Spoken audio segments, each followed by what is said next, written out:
Okay, hop in, get under the covers, and let's get cozy. Tonight, we're not just reading a bunch of random, disconnected bedtime tales.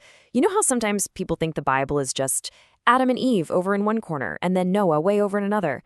Well, actually, scratch that. It's not a dusty library of separate little tales at all. It is literally one massive, continuous, absolutely beautiful story.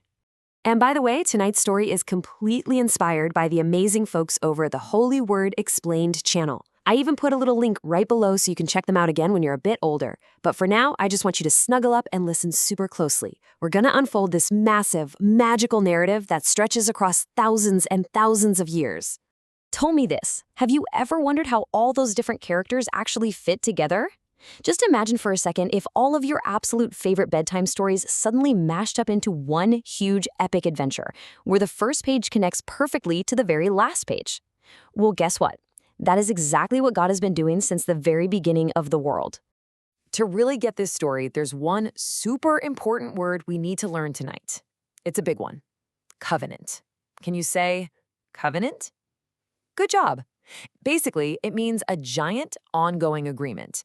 But it's special because God is the one who starts it, He keeps making it bigger, and He completely ties Himself to it.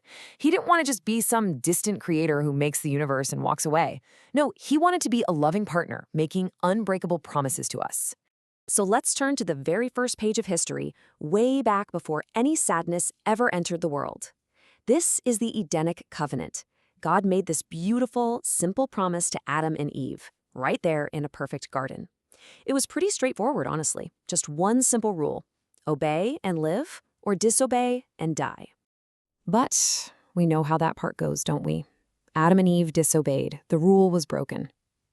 Now, here's a question to really think about.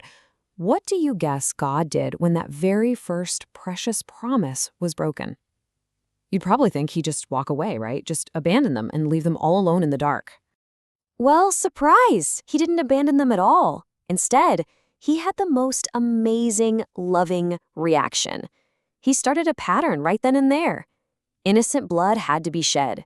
A substitute was provided, and God Himself actually made coverings out of animal skin to hide their shame. That wasn't just Him being nice, it's a huge clue. It's the very first hint of a giant rescue plan. So the story definitely doesn't end in the garden. As we unroll the timeline of history, you can see the scope just keeps expanding.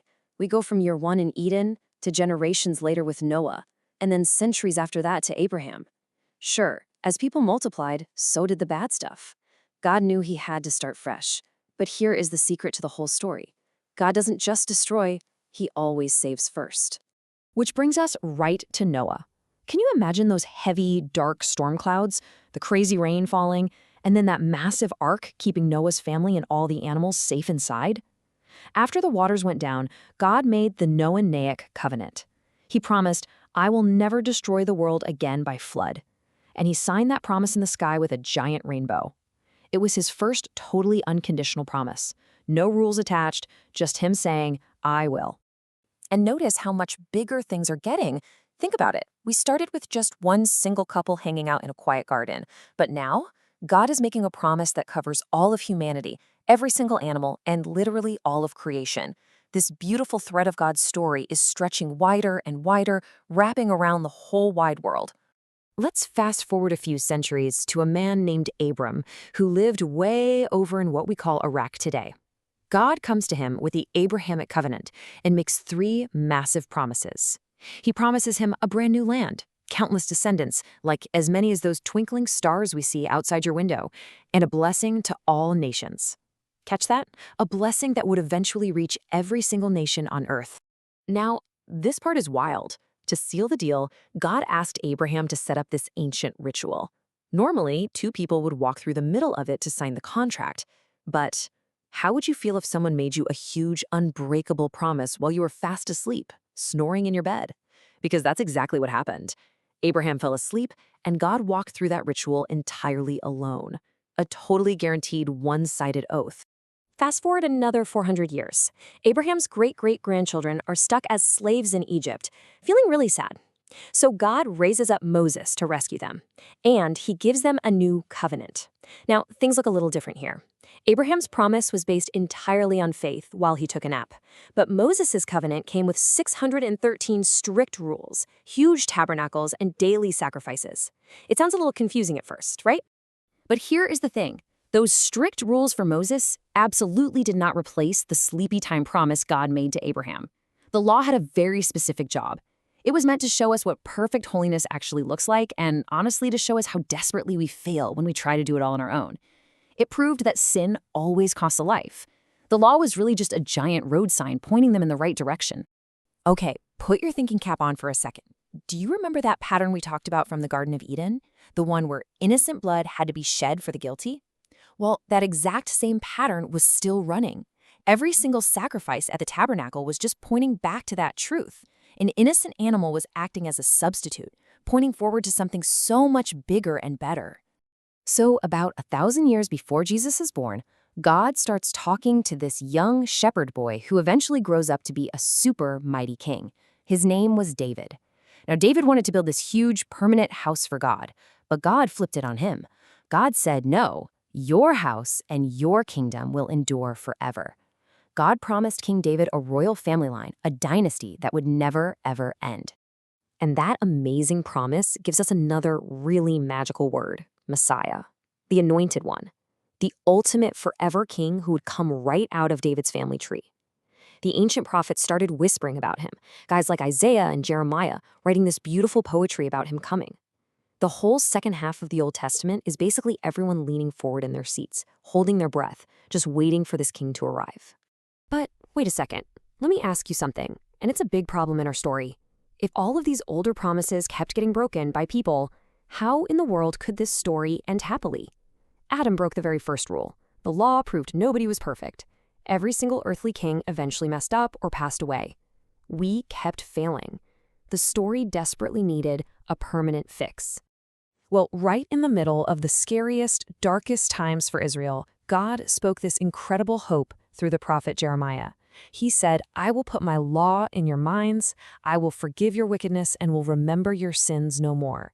God was promising a brand new, final, and way better covenant, one that didn't rely on us being perfect, but relied completely on God's endless forgiveness. And that right there brings us to the very climax of our giant story. After 400 long years of total silence, a little baby is finally born in the town of Bethlehem, Jesus. He brings the new covenant. The very Son of God becomes the final perfect sacrifice to forgive all sins once and for all. He seals this amazing new promise with his own life, our ultimate forever covering. And this is absolutely the most exciting part. Jesus doesn't just show up and add some random new chapter at the end of a book. No, he completely fulfills every single ancient promise we've talked about tonight. He is the true life promised in Eden. He's the ultimate rescue, just like Noah's Ark. He is that massive blessing to all nations promised to Abraham. He writes Moses' law right onto our hearts, and he is King David's forever king. So when we look back over the complete path, it all makes perfect sense. 400 years after Abraham, we got Moses. 1,000 years before year zero, we got King David. And then, exactly when the time was right, Jesus the Messiah arrived. You can see it, right? It's one single, unbreakable thread weaving thousands of years of crazy human history into one gorgeous, completed masterpiece. Just think about the difference between then and now. The scope of God's love literally never stopped expanding. It started so small, with just two people, Adam and Eve, in a quiet little garden. And it ends with this massive, beautiful promise that covers every single person, every nation, and all of creation. The whole thing moved in one clear direction, driven by a God who just flat out refuses to give up on us. So what does this massive story mean for you, tonight, right here in your bed? It means your mistakes aren't just covered up for a little while, they are completely forgiven and remembered no more forever. You, my sweet kids, are not some tiny afterthought or footnote. This whole thousands of years old adventure was always, from the very first page, pointing straight toward your complete forgiveness today. As I tuck you in, I want to leave you with one final thought to sleep on. You are part of this completed promise right now. So how are you going to live out this amazing story tomorrow? Because this epic covenant story isn't just a bunch of ancient history trapped in a book. It is yours. It's your story to live out. Rest well tonight, okay? Know that you are deeply, completely loved.